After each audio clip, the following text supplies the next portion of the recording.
السلام علیکم ناظرین، میزبان زین رضا کی جانب سے پروگرام اردو نامہ کی اس خصوصی نشست میں آپ تمام احباب کو خوش آمدید کہتے ہیں۔ معزز سامعین، کتاب انسانی زندگی میں کافی اہمیت کی حامل ہوتی ہے۔ تجربہ کار محققین، دانشور اور ادیب اس خوبصورت قاری اور کتاب کے رشتے کو روح اور بدن سے تشبیہ دیتے ہیں۔ کتاب سوال پیدا کرتی ہے، کتاب دماغ کھولتی ہے، اور یہاں تک کہا جاتا ہے کہ کتاب انسانی دماغ کو کبھی بوڑھا نہیں ہونے دیتی۔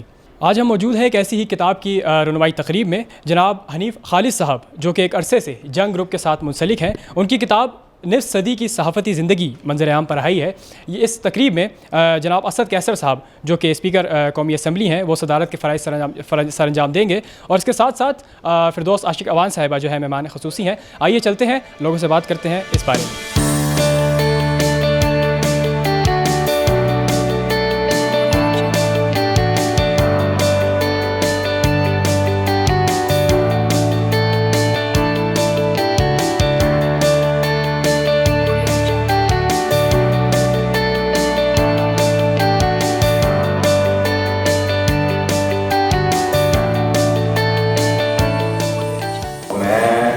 قابل نہیں ہوں، میں ایک غریب والدین کا بیٹا ہوں، اور میں نے اپنی کتاب بھی اپنے ماں، ابا اور اماں کے نام سے منسوخ کی ہے، کیونکہ ان ہی کی محنت ہے کہ آج اللہ تعالیٰ نے ان کے بیٹے کو یہ عزت بخشی ہے۔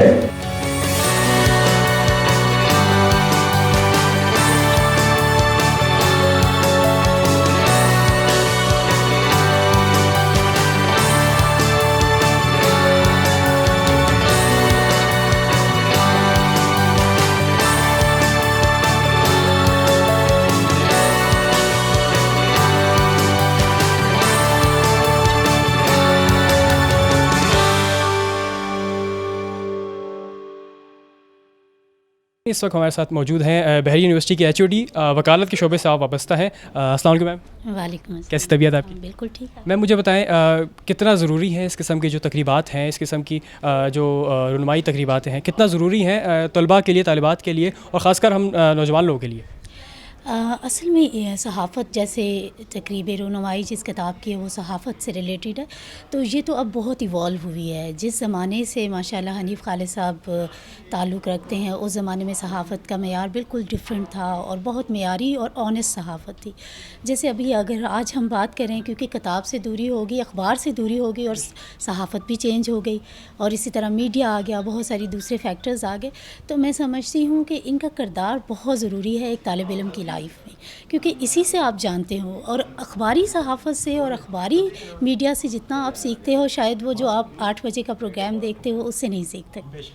اچھا، مجھے بتائیے کہ کتاب کا رجحان آپ بھی جانتی ہیں کہ خاص کر نوجوانوں میں پڑھنے کا رجحان بہت کم ہو چکا ہے۔ حالانکہ کہا جاتا ہے کہ جو تجربہ کار محققین ہیں، جو دانشور ہیں، وہ یہ تک کہتے ہیں کہ کتاب اور جو قاری ہے اس کا رشتہ جو ہے روح اور بدن کا ہوتا ہے۔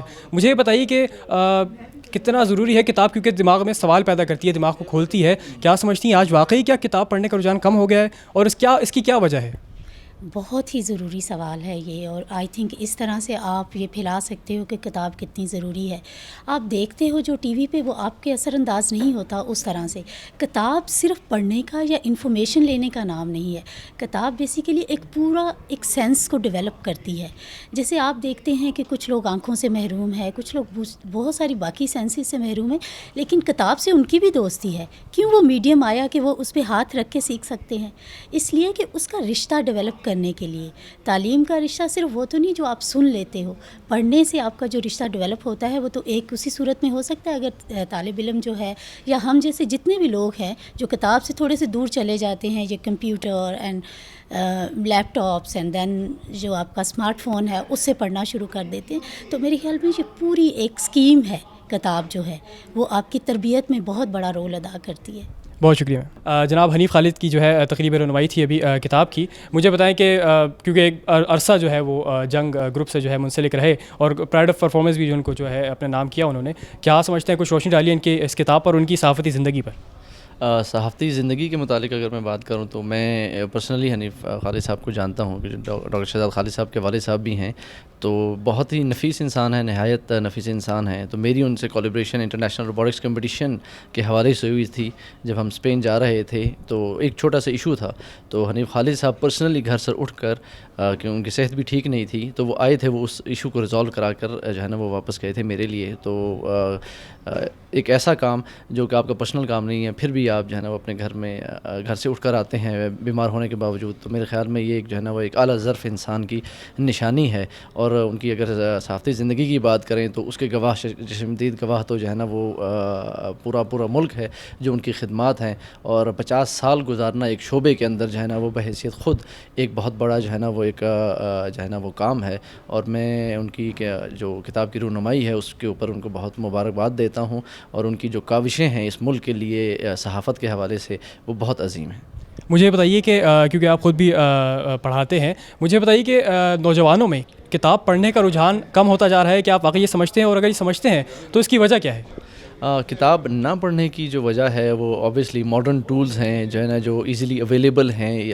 پاور پوائنٹس کی صورت کے اندر جو ہے نا جو کتابیں ہیں وہ PDF فارم کے اندر جو ہے نا وہ ایزیلی اویلیبل ہو جاتی ہیں، انٹرنیٹ کے اوپر فیسلٹیز بچوں کو مل جاتی ہیں. تو اس وجہ سے جو ہے نا وہ کتاب جو ہے نا وہ پڑھنے کا رجحان طالب علم کے اندر بہت کم ہو چکا ہے. ٹھیک ہے، لیکن اگر حقیقت بات کریں تو کتاب کا نعم البدل کوئی بھی نہیں ہے. جو انفارمیشن، جو نالج آپ کو کتاب کے اندر ملتا ہے وہ آپ کو انٹرنیٹ یا دوسرے ٹولز کے جو ہے نا وہ مطابقت سے جو ہے نا وہ حاصل نہیں ہو سکتا. تو میرا مشورہ نوجوان نسل کو بھی بحیثیت استاد یہی ہے کہ جتنی نالج اگر آپ نے اتھینٹک گین کرنی ہے تو کتاب کی جو پڑھنا ہے اس کی طرف واپس آنا بہت ضروری ہے. ہمارے ساتھ موجود ہیں اس وقت کور محمد دلشاد صاحب. السلام علیکم. وعلیکم السلام. سر مجھے بتائیں گا کچھ حنیف خالد صاحب کی کتاب کے بارے میں، ان کی شخصیت کے بارے میں، 50 برس جو انہوں نے جنگ کے ساتھ ان سے منسلک رہے، صحافتی زندگی کے ساتھ منسلک رہے، اس پہ ذرا روشنی ڈالیے. اصولی طور پر میں نے حنیف خالد صاحب کی کتاب ابھی بیٹھے بیٹھے پڑھی. اس میں چند باتیں بہت چکناپن ہیں. کسی سپیکر نے یا جو کتاب پڑھنے کی جو تعریفیں کر رہے ہیں انہوں نے اس پر دھیان نہیں دیا. اس میں سب سے بڑی اہم بات جو حنیف خالد صاحب نے لکھی وہ میں آپ کی وساطت سے جتنے بھی ہمارے اینکر پرسن ہیں، میڈیا پرسن ہیں، سیاستدان ہیں، ان کو یہ میں پیغام دینا چاہتا ہوں کہ انہوں نے اپنی کتاب میں لکھا ہے کہ جو پشاور میں بڑا بیڑ کا جو اڈا جو دیا تھا وہ تمام ہم 50 سال سے سنتے آ رہے ہیں کہ وہ صدر ایوب خان نے دیا. اس کتاب میں یہ انکشاف ہوا ہے کہ وہ اڈا ایئر مارشل اصغر خان نے دیا. اور صدر ایوب کو تو پتہ ہی نہیں تھا، کیونکہ انہوں نے جو ایئر ہیڈ کوارٹر تھا پشاور کا اس میں انہوں نے خفیہ طور پر ایک ان کو امریکہ کو رسائی دی ہوئی تھی. تو یہ تو بہت بڑا انکشاف کر گئے ہیں. ہم تو ایوب خان کو برا بھلا کہتے رہے کہ بھی انہوں نے امریکہ کو وہ اڈا دیا. اب انہوں نے ثابت کیا حنیف خالد صاحب نے کہ وہ تو ایئر مارشل اصغر خان نے دیا. ایک بات، جب ایوب خان جو لیز ختم ہو گئی، ایوب خان تو اقتدار میں آئے ہیں 58 کے اینڈ میں، اور وہ جو اڈا دیا وہ اگست وہ دیا کچھ جولائی 58 میں. اس وقت تو صدر ایوب تھے ہی نہیں، وہ تو کمانڈر چیف تھے پاکستان کے. ایک بات جو بڑی اچھی بات حنیف خالد صاحب نے لکھی. دوسرا، انہوں نے اپنی کتاب میں یہ ذکر کیا، میں نے بیٹھے کتاب پڑھ بھی لی ساری، میں 400 صفحے کتاب تھی. اس میں انہوں نے یہ لکھا کہ 1958 میں 1958 میں جس وقت خان عبد القیوم خان نے ایک بہت بڑا جلوس رائے عالمگیر سے گجرات تک نکالا، اور اس کے فوری بعد پنجاب تو ظاہر ویسٹ پاکستان تھا، اس وقت مظفر علی قزلباش نے گجرات کا دورہ کیا تو چودھری ظہور الہی صاحب نے چناب کے کنارے ان کا استقبال کیا گھوڑوں سمیت. اور اس کے صلے میں اس وقت کے وزیر خزانہ پر ویسٹ پاکستان کے مظفر علی قزلباش نے ان کو سلک کا ٹیکسٹائل کا لائسنس دیا، جس سے یہ خاندان ارب پتی ہو گیا. ایک بڑی بات یہ لکھا. تیسری بات انہوں نے یہ لکھی اس کتاب کے کہ جب چودھری ظہور الہی صاحب نے جب نواب آف کالا باغ گورنر تھے ویسٹ پاکستان کے، تو انہوں نے گورنر بننے کی سازش کی ایوب خان کی چاپلوسی کر کے. ہرات خبریں پہنچ گئی نواب آف کالا باغ تک. انہوں نے ان کو نواب آف کالا باغ نے چودھری ظہور الہی کو طلب کیا اور ان سے کہا کہ میرے ریکارڈ میں، سرکاری ریکارڈ میں تم ابھی تک پولیس کے حوالدار ہو، تو کل سے یونیفارم حوالدار کی پہنو اور جا کے ٹریفک کا انتظام سنبھالو گجرات کا۔ تو انہوں نے اس آرڈر کو ماننا پڑا، حوالدار کی وردی پہنی اور پھر معافی مانگی، جان چھڑائی۔ تو یہ 3 چیزیں اس کے اندر بھی ہے، باقی تو میں ساری پڑھی، وہ تو ایک روداد ہے مختلف، ہائی کورٹ، سپریم کورٹ ظاہر ہے وہ سب چلتی رہی، لیکن یہ 2-3 چیزیں جو ہیں یہ حنیف خالد صاحب نے ہماری آنکھیں کھول دی اور مجھے بہت سیکھا۔ میرے دوست ہیں حنیف خالد صاحب، اور یہ اس میں ایک بڑی انکساری بہت زیادہ ہے۔ جب میں الیکشن کمیشن پاکستان کا 86 میں ترجمان تھا میں، تو اس وقت جب ہم ان کو الیکشن کمیشن کے حوالے سے بات کرتے تھے انتہائی عز و انکساری کے ساتھ، ان کا نام تھا حنیف خالد، سارے بچے ہیں سارے لوگ۔ اس وقت جو دعویٰ کرتا تھا حنیف خالد میرا دوست ہے، تو وہ فخریہ کہتا تھا، جیسے آج کل حامد میر صاحب کا بڑا چرچا ہے، تو اسی طرح سے اس وقت یہ معاملہ تھا۔ تو اس میں کہہ رہا ہوں کہ یہ حنیف خالد صاحب کی بڑی انکساری تھی، یہ ان کی کامیابی ہے، کبھی غرور نہیں کیا، کبھی تکبر نہیں کیا، ہمیشہ ہر ایک کے ساتھ ملتے رہے۔ آج ان کے ساتھ 2 دوستوں نے اکٹھے ہوئے۔ میں چاہوں گا یہ تو سیاست کی بات ہے، کچھ شخصیت میں بات کروں، انہوں نے اپنی ابتدائی زندگی کا بھی شاید کتاب میں ذکر کیا ہے، آپ کیونکہ ان کو جانتے بھی ہیں تو مجھے بتائیے، کیونکہ بہت کم وسائل تھے ان کے پاس جب شروع انہوں نے کیا، یہ کتاب میں بھی لکھا ہے، اس پر تھوڑی روشنی ڈالیے ذرا۔ یہ بات یہ کتاب میری بھی آ رہی ہے، چند مہینوں میں آ جائے گی، میں بھی اپنی بائیوگرافی میں دے رہا ہوں، وہ آخری سٹیج پہ ہے۔ ایک چیز جو مجھے پسند آئی، جب میں کل سے یہ میں نے کام اپنے گھر سے شروع کر دینا ہے، انہوں نے کہا کہ جب چائے بنے تو اس چائے میں جو انڈے ابالے جائیں، دیسی ہو شیور کوئی بھی ہو، تو اس سے چاہے کیا ایک اندر ایک کیلشیم پیدا ہوتی ہے، اس سے بڑا وہ فائدہ پہنچتا ہے، صحت کے لیے بھی طبی پر۔ ان کی والدہ ان کو اس طرح سے انڈے کھلاتی تھی، وہ اس میں چائے جب بنتی تھی اس میں وہ ایک انڈا ڈال دیتی تھی، وہ چائے بھی بن گئی، ابل گئی، اور انڈا بھی تیار ہو گیا۔ تو یہ ایک بڑی بات ہے، آئندہ ہم بھی انڈا شروع کریں گے، کل سے میں نے یہ کام شروع کرنا ہے۔ تو یہ ان کی بڑی چھوٹی چھوٹی باتیں کرنی چاہیے، چھوٹی چھوٹی ایسی باتیں جو لوگوں کو نظروں میں نہیں آئی۔ تو یہ باقی میرے وہ دوست ہیں، بہت عزت کرنے والے ہیں، تو بڑی محنت سے انہیں کتاب لکھی ہے، تو ہم ان کی کامیابی کی دعا گو ہیں۔ اس وقت ہمارے ساتھ حنیف خالد صاحب موجود ہیں، ان کی کتاب ہے نصف صدی کی صحافتی زندگی۔ السلام علیکم سر۔ وعلیکم السلام۔ سر مجھے بتائیں کہ کیا آپ کی کتاب جو ہے نوجوان جو آ رہے ہیں نئے، جو اس صحافتی اس میں شعبے میں آنا چاہتے ہیں، ان کے لیے کتنی جو ہے یہ مددگار ہے؟ یہ کتاب در حقیقت میں نے اسی جذبے کے تحت لکھی ہے کہ جو شعبہ صحافت اپنانا چاہتے ہیں وہ یہ بات اپنا لیں، ایک اصول سامنے رکھیں کہ رپورٹنگ موقع پر جا کے کریں، مقرری ہوں، مہمان خصوصی ہوں، پریس کانفرنس ہو، اس سے 10 منٹ پہلے پہنچیں اور پوری پریس کانفرنس کے سوال جواب نوٹ کریں، اور اس کے بعد آفس جا کر یا وہیں بیٹھ کر ان نوٹس پر مبنی خبر بنائیں۔